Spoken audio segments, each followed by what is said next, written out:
Open curtains. 26 days, 11 hours and 46 minutes is how long it's been since I've left the house. I wrote in my diary. The pandemic kept us quarantined. I set my diary down and laid on my side in the cushioned space. The window nook was my favorite part of the house. It was the place where I had been inspired, sad, excited, and sleepy. It held memories and worth.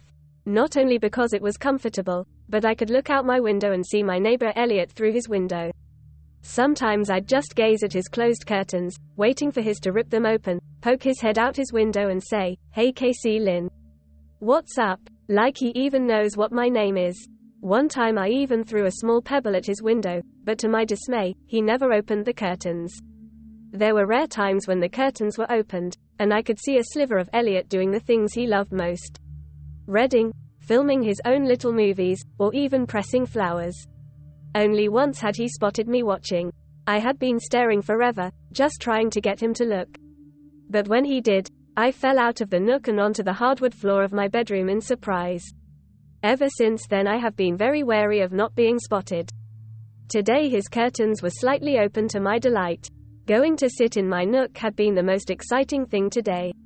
I could only see a bit of Elliot's room. I sat and watched as Elliot vacuumed his carpet. I looked down at my diary next to me, and my auburn hair fell out of its messy bun. I sighed and pulled it back into the carefree knot once again. I didn't want to continue writing. What was the point? I had already spilled out today's feelings more than once on paper. But then again, I had nothing else to do except watch Elliot's excellently jet black hair through our windows. I shrugged and picked up my pencil and diary once again. The quarantine isn't too bad. I get to watch Elliot all day. The only downside is, we are kind of out of toilet paper. I wrote. I chuckled as I thought of what the person reading this diary once I'm dead will be thinking. If I don't burn the diaries first. All of a sudden I hear a shout from outside. A deep shout. I turned quickly and looked out my window. It seemed as if Elliot was looking out his window and speaking to someone. His window was open and he was leaning out, waving. My mind went blank and butterflies were doing parkour in my stomach. Who was he talking to? I soon enough realized as Elliot threw a Lego brick at my window.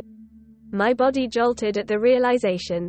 I threw my diary. I looked out the window at Elliot. I pointed to myself and mouthed, "Me?" Elliot nodded his head yes, and my breathing quickened. I fumbled to open my window. I threw it up and poked my head out. Elliot smiled in victory. Well, that took long enough. Elliot laughed. My mind raced and millions of greetings went through my mind. I tried to speak but I couldn't. My hand took action and waved simply. "What's up?" Elliot asked. I smiled. What should I say? Nothing, just writing in my diary. I kicked myself internally. He probably knows I was writing about him. Oh, that's cool. Elliot nodded. Silence settled in. I blushed. So, why did you throw that Lego brick? I asked shakily. My smile was uncontainable. Well, honestly, I was bored. And I knew there was a pretty 16-year-old girl living across from me I had never really talked to, so, why not? Elliot threw his hands in the air. My heart started beating like it wanted to escape from my chest. He thought I was pretty. I mustered a small laugh with as much air that was in my lungs, which was not a lot, and said, "Okay. So what do you think of this pandemic thing we've got going on?" I asked, trying to strike up a conversation everybody had something to say about. Well, it's kinda inconvenient, obviously. Our internet is pretty bad, so school is hard online. Most of the food we have is canned and I'm pretty sure we just ran out of toilet paper. Elliot leaned on his windowsill. Oh yeah, us too. But I was homeschooled before the pandemic, so not much of a difference for me for school. My older sister peeked her head in the door. I turned around quickly and shooed her out. "I'm listening," she whispered. My sister was the only one who got to read my diary entries, so she knew this was a big deal. I turned back to Elliot. He was nodding. "So, how do you socialize?" he asked. Classic public schooler question. Well, I play basketball and I take cooking lessons and I go to youth group and church and agricultural class, but that's about all the socializing I get. I said a bit sarcastically. Elliot stepped back. Whoa. A lot more social than I thought. I like a social butterfly. And of course real butterflies. My eyebrows lifted. Oh. Do you catch them? Elliot chuckled and looked down to his yard. Yeah. And then I put them in shadow boxes. He winced, as if waiting for me to say, EWWW. You put dead butterflies in boxes? But I didn't say that, of course. Well, that's cool. I guess you get to study them a lot then.